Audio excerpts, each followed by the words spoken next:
تعالى سبحانك لا علم لنا إلا ما علمتنا إنك أنت العليم الحكيم اللهم صل على محمد وعلى آل محمد كما صليت على إبراهيم وعلى آل إبراهيم إنك حميد مجيد আল্লাহর প্রশংসা করো। কেন আল্লাহর প্রশংসা করবেন? আল্লাহর নিয়ামত আমরা ভক্ষণ করি, কথা বলেন ঠিক কিনা? আল্লাহ তাআলা ডাক দিয়া বলেন আলহামদুলিল্লাহি রাব্বিল আলামিন। আল্লাহ বলেন আলহামদুলিল্লাহি রাব্বিল আলামিন। আরে বান্দা, আমি আল্লাহর প্রশংসা কর। আমি আল্লাহর প্রশংসা কেন করবি রে মুমিন? কই আমি আল্লাহর প্রশংসা করবি? আমি আল্লাহ অসংখ্য অগণিত নিয়ামত আমি আল্লাহ তাআলা তোর মধ্যে দান করেছি। আল্লাহ তাআলা সুন্দর করে জানায় দেন, লা ইন শাকারতুম লা আযীদান্নাকুম ওয়া লা ইন কাফারতুম ইন্না আযাবি লাশাদীদ।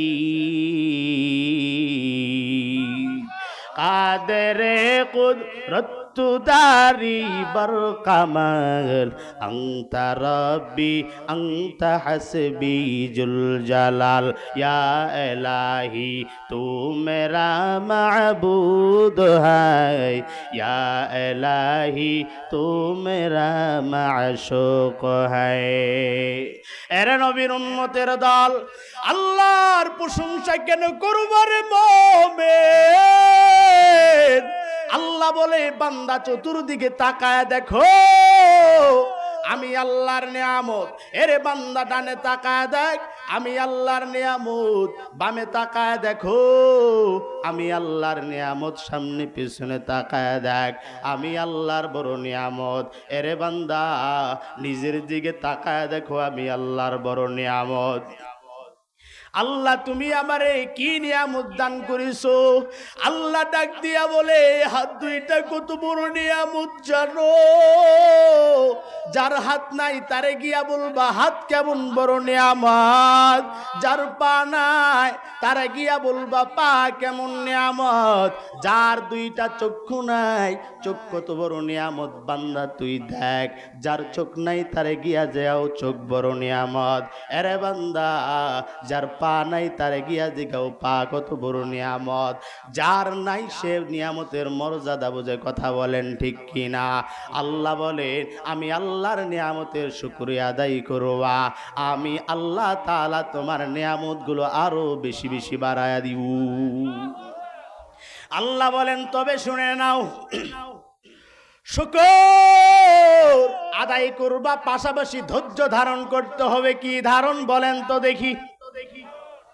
আল্লাহ বলেন যারা মুমিন হবে, যারা মুত্তাকি হবে, আমি আল্লাহ তাদেরকে পরীক্ষা করব। কি দিয়ে আমি আল্লাহ পরীক্ষা করব রে মুমিন? আল্লাহ তাআলা বলেন ওয়ালা নাবলুওয়ান্নাকুম বিশাইইম মিনাল খাউফি ওয়াল জু'i ওয়া নাকসিম মিনাল আমওয়ালি ওয়াল আনফুসি ওয়াথ সামারাত ওয়া বাশশিরিস সাবিরিন।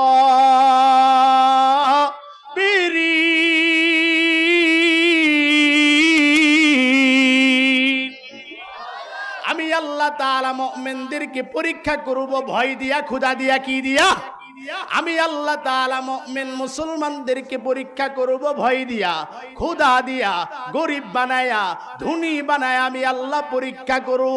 তবে বান্দা শুনে নাও, তুমি যদি মুমিন যদি হও, আমি আল্লাহ বারবার তোমাকে পরীক্ষা করব।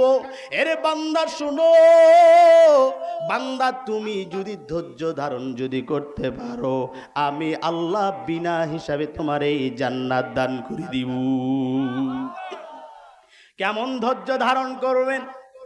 একটু বিপদ হলে আল্লাহরে গালি দেয়, কথা বলেন ঠিক কিনা? এরে পর্দার আম্মাজান, একটু বিপদ যখন নেমে আসে, সন্তানটা যখন অসুস্থ হয়ে যায়, অনেক আম্মাজান আছেন আল্লাহরে ডাক দিয়া বলে, মালিক তোমার কি কোনো চোখ নাই? তুমি আমার সন্তানটারে কেন অসুস্থ দিলা? আরও তো কত মানুষের সন্তান ছিল, এরকম কথা বলে কিনা? অথচ আল্লাহ বলেন, যারা মুমিন আমি আল্লাহ তাদেরকে বেশি বেশি পরীক্ষা করি, দেখি কেমন ধৈর্য, আমি আল্লাহর উপর কেমন বিশ্বাস, হে মুমিন। কিন্তু না না, দুর্বল ইমানদারদের যখন আল্লাহ পরীক্ষা নেন, ইমানওয়ালা আল্লাহর বান্দা ফেল পড়িয়া যায়। কথা বলেন ঠিক কি না? আল্লাহ বলেন, ধৈর্য ধারণ কর। এর বান্দা কেমন ধৈর্য দান করবা? আল্লাহর একজন পয়গম্বর হযরতে আইয়ুব আলাইহিস সালাতু ওয়াস সালাম, তার নাম কি? নাম বলেন। আইয়ুব নবীর এত ধৈর্য, শয়তান এসে ডেকে ডেকে বলে, রে মালিক, তোমার নবী আইয়ুব তোমার উপর বিশ্বাস রাখে না, তোমার ধৈর্য ধারণ করতে পারবে না, তোমার শুকর আদায় করে না। আল্লাহ বলে, হে শয়তান, আমার আইয়ুব রে আমি চিনি, আমার আইয়ুব আমার উপর পূর্ণাঙ্গভাবে বিশ্বাসী। শয়তান ডেকে ডেকে বলে, আল্লাহ যদি পরীক্ষা নাও, আইয়ুব ফেল করে যাবে। আইয়ুবের ধোঁকার আচরণ আপনার কাছে পরিষ্কার হয়ে যাবে। আল্লাহ বলে, শয়তান না, আমার আইয়ুব এমন না, আমার আইয়ুবরে আমি যতই পরীক্ষা নেই না কেন, আমার আইয়ুব আমি আল্লাহরে ভুলবে না। এরে নবীর উম্মতের দল, শয়তান ডাক দিয়া বলে, আল্লাহ তাহলে পরীক্ষা শুরু করে দেন। আইয়ুব নবীর বাগানের মধ্যে আল্লাহ তাআলা আগুন ধরা দিলেন, আগুন ধরে গোটা বাগান পোড়ায় ছারখার হয়ে গেল। কর্মচারীরা ডাক দিয়া বলে, পয়গম্বর আপনার বাগানের মধ্যে আগুন ধরে ধরে আবার আপনার বাগান পুড়ে ছারখার হয়ে গেছে। হযরতে আইয়ুব আল্লাহর শুকর আদায় করে ডাক দিয়া বলেন, আলহামদুলিল্লাহ, আল্লাহর মাল আল্লাহ নিয়ে গেছে, আমার কোনো সমস্যা নাই। শয়তান ডাক দিয়া বলে, পয়গম্বর আপনি একজন আল্লাহর নবী গো পয়গম্বর, অথচ তাকায়া দেখি অন্য কারো বাগানের মধ্যে আগুন ধরলো না, আপনার বাগানের মধ্যে আগুন ধরলো। আল্লাহ আপনারে ধোঁকা দেয়, আপনি আল্লাহর ধোঁকায় পড়িয়েন না। আইয়ুব ডাক দিয়া বলে, শয়তান শুনে নাও, আমি আল্লাহর ধোঁকায় কেন পড়ব? আমি আমার মালিকরে বড্ড ভালোবাসি, আমি আমার সম্পত্তির কারণে, আমি আমার টাকা পয়সার কারণে আমি আমার মালিকের ইবাদত ঠিক মতো করতে পারি না। যেহেতু এখন আমার সম্পদ নাই, যেহেতু আমার এখন টাকা নাই, আমি আমার মালিকের ইবাদত ঠিক মতো করতে পারবো। শয়তান বড় পেছের মধ্যে পড়ে গেলেন। আল্লাহরে ডাক দিয়া বলেন, আল্লাহ এমন করে হবে না, আর একটু শক্ত পরীক্ষা নাও। এবারে আবার পরীক্ষা শুরু হয়ে গেল। আইয়ুব নবীর ঘরের মধ্যে আগুন, আইয়ুব নবীর ঘরের মধ্যে আগুন, সব সম্পত্তি নষ্ট হয়ে গেল। শয়তান ডেকে ডেকে বলে, রে পয়গম্বর এইবারে কি বলবেন? আইয়ুব নবী এরপরও ধৈর্য ধারণ করে বলেন, আলহামদুলিল্লাহ। আবার আল্লাহর শুকর আদায় করলেন। শুকর ডাক দিয়া বলে, আলহামদুলিল্লাহি রাব্বিল আলামিন, আমি আমার মালিকের দরবারে শুকর, যে আল্লাহ আমারে সম্পদ দান করেছেন, সম্পত্তি দান করেছেন, সব কিছু নিয়ে নিলেন, আল্লাহর দরবারে আমি অসন্তুষ্ট নয়। এরপরেও আবার শয়তান ডেকে ডেকে বলে, মালিক এমন করে হবে না। আইয়ুব নবীর আরো বেশি বড় পরীক্ষা করেন। আইয়ুব নবীর সন্তানগুলো ছোট্ট বয়সেই মক্তব পড়ার জন্য যাইত। একসঙ্গে অনেকগুলো বাচ্চা আইয়ুব নবীর সন্তানের উপরে ওই সময় যেগুলো ছিল আর কি ওগুলো পড়ার পরে সন্তানগুলো মারা গেল। পয়গম্বর আপনার সন্তান দুনিয়াতে নাই, দুনিয়া থেকে বিদায় নিয়ে চলে গেল। আল্লাহর শুকর আবার আদায় করলেন, আল্লাহর শুকর, আল্লাহর সন্তান দিয়েছে, আবার আল্লাহর সন্তান কেড়ে নিয়েছেন, আবার কোনো সমস্যা নাই। আল্লাহকে ডেকে ডেকে বলেন, মালিক কেমন করে হবে না, আমারে হুকুম দেন, আমি শয়তানের দায়িত্ব দেন, আপনার আইয়ুব আপনারে ভুলে যাবে গো আল্লাহ। আল্লাহ ডাক দিয়া বলেন, যাও যাও, আমি আল্লাহ আমার আইয়ুবের দায়িত্ব তোমারে দিয়ে দিলাম। শয়তান সকালবেলা উঠিয়া পয়গম্বর আইয়ুবের দরবারে হাজির, ডাক দিয়া বলে, রে আইয়ুব নবী, আমি আপনার বড় ভক্ত, আপনারে বড় ভালোবাসি। কে বলে বলেন তো দেখি? শয়তান ডাক দিয়া বলে, পয়গম্বর আমি আপনার একজন উম্মত, আপনারে বড্ড ভালোবাসি। ও পয়গম্বর আপনার কানে কানে আমি কিছু কথা বলতে যাই। আল্লাহর নবী আইয়ুব বিশ্বাস করলেন, কারণ আল্লাহর কোনো পয়গম্বর গায়েব জানতেন না। গায়েবের মালিক একমাত্র কি? আরো জোরে বলতে হবে কি? আল্লাহ বলেন, আলিমুল গায়বি ওয়াশ শাহাদাতি হুয়ার রহমানুর রহিম। গায়েবের মালিক একমাত্র আমি আল্লাহ, অন্য কেহ না। যেহেতু পয়গম্বর আইয়ুব নবী শয়তানকে চিনতে পারেন নাই, সেহেতু আইয়ুব নবীও গায়েব জানতেন না। কথা বলেন ঠিক কি না? এরে আল্লাহর বান্দারা, এই মহাদেবপুরের জমিনে, নওগাঁর জমিনে ভণ্ডের কোনো অভাব নাই।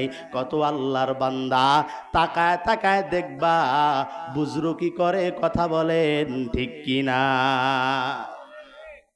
আম্মা জানারা আবার তাদের দরবারে বেশি বেশি যায়, ডাক দিয়া বলে, রে আম্মা জান বলো, আমার স্বামী আমারে আগের মতো আরো ভালোবাসে না, কোনো প্রেমে টেমে পড়ে গেছে নাকি?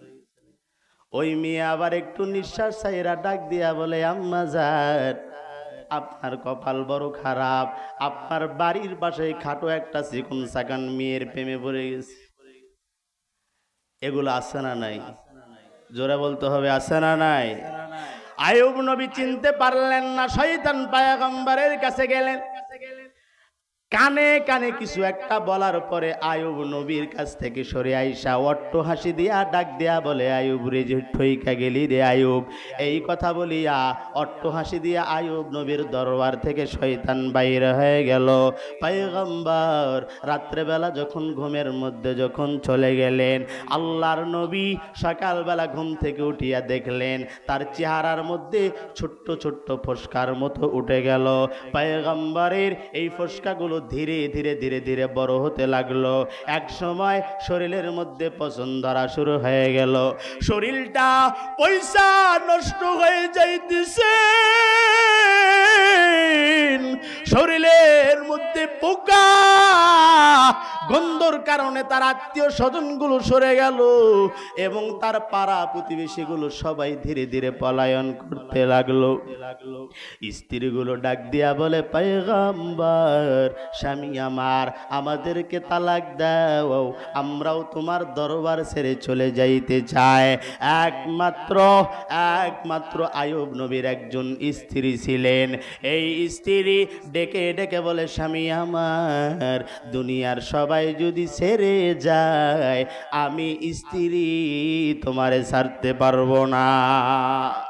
এরে আম্মা জানেরা, আইয়ুব নবীর কঠিন বিপদ কেউ নয়, সবাই আইয়ুব নবীর ছেড়ে যায়। আজকে আইয়ুব নবীর দুঃখের দিন, সবাই চলে যায়। গ্রামের লোকজন ডাক দিয়া বলে, এরে আয়ুব তুমি যদি না যাও আমরা এই গ্রাম থেকে ছেড়ে চলে যাব রে আয়ুব। এইদিকে স্ত্রীগুলো ডেকে ডেকে বলে, ওরে স্বামী আমার, আমাদেরকে তুমি তালাক দাও, আমরা চলে যাই। কেউ কারো কথা শুনলো না। আয়ুব নবী কেঁদে কেঁদে ডাক দিয়া বলে, স্ত্রী আজকে আমার করার কিচ্ছু নাই, কারণ এই দুনিয়াতে আমার আপন বলতে কেউ নাই। তোমরা যদি চলে যাও আমি তোমাদেরকে অনুমতি দিলাম, তোমরা চলে যাইতে পারো, কোনো সমস্যা নাই। একজন স্ত্রী মিলিয়া চলে গেলেন, কিন্তু একজন স্ত্রী রইয়াই গেলেন। ডাক দিয়া বলে, স্বামী আমার শুনে নাও, আমি তোমার ছাড়ব না, মৃত্যু পর্যন্ত আমি তোমার সঙ্গে থাকতে চাই। এরে নবীর উম্মতের দল, আয়ুব নবীকে দূর গ্রামের মধ্যে নিয়ে যাওয়া হয়। ওই গ্রামের মানুষ ডেকে ডেকে বলে, কে তুমি, কে পথিক, তোমার শরীরের গন্ধ আমরা সহ্য করতে পারি না, যদি না যাও তাহলে তোমাকে আমরা হত্যা করব, তাড়াতাড়ি এখান থেকে চলে যাও। ওই দিক থেকে আয়ুব নবীরে নিয়ে চলে গেলেন এক জঙ্গলার মধ্যে। এই দিকে মানুষগুলো কানা ঘোষা শুরু করে দিল, আয়ুব যদি আল্লাহর পয়গম্বর হয়, আয়ুবের শরীরের মধ্যে কেন এত পোকা হবে, আয়ুবের শরীরের মধ্যে কেন এত দাগ, আয়ুবের শরীর কেন পচে গেল? না না, আয়ুব মনে হয় আল্লাহর পয়গম্বর না। আয়ুব রে, আমরা তোমাকে বলেছিলাম খবরদার খোদা বলে দাবি করবা না, কিন্তু তুমি আমাদের কথা শুনলা না। আজকে তুমি আল্লাহ বলে দাবি করেছো, আর তোমার শরীরটা পছন্দ হয়ে গেল। আয়ুব রে, তুমি নিজেকে পয়গম্বর বলে দাবি করেছো। আয়ুব রে, এই জন্য মনে হয় তোমার শরীরের মধ্যে পছন্দ ধরে গেল। আয়ুব নবী কিছুই বলে না, শুধু আল্লাহর দিকে তাকায়, আসমানের দিকে তাকায়া তাকায়া চোখের পানি ফেলায়া আর আল্লাহরে ডাক দিয়া বলে, মালিক রে, দুনিয়ার সবাই কি বলে বলুক, তাতে আমার কোনো সমস্যা নাই, আমি তোমার নামের জিকির করতেই থাকবো, আমি তোমার নামের ইবাদত করতেই থাকবো। এই দিকে আম্মা জান আয়ুব নবীকে নিয়ে জঙ্গলার মধ্যে রওনা। জঙ্গলার মধ্যে একটা ঘর বানায়া আয়ুব নবীরে লইয়া ওখানে থাকে। মাঝে মধ্যে আয়ুব নবীর শরীরের মধ্যে একদিক থেকে পছন্দ ধরা শুরু হয়ে গেল। পচতে পচতে যখন পুরা শরীর যখন পোকা দিয়া ভরপুর হয়ে গেল, আয়ুব নবীর শরীর থেকে মাঝে মধ্যে পোকাগুলো পড়ে যায়। আয়ুব নবী ডাক দিয়া বলে, স্ত্রী রে, তাকাইয়া দেখো না আমার শরীর থেকে পোকাগুলো পড়ে যায়। স্ত্রী রে, শুনে নাও, ওই পোকা আমার দেহের মধ্যে তার রিজিক আছে। স্ত্রী রে, আমি তো হাত দুইটা লড়াইতে পারি না, শুধুমাত্র জবান দিয়া কথা বলতে পারি। স্ত্রী পোকাগুলো ধইরা ধইরা আমার শরীরের মধ্যে দিয়া দাও। স্ত্রী পোকাগুলো ধইরা ধইরা তার শরীরের মধ্যে তার পোকাগুলো দিয়া দেয়।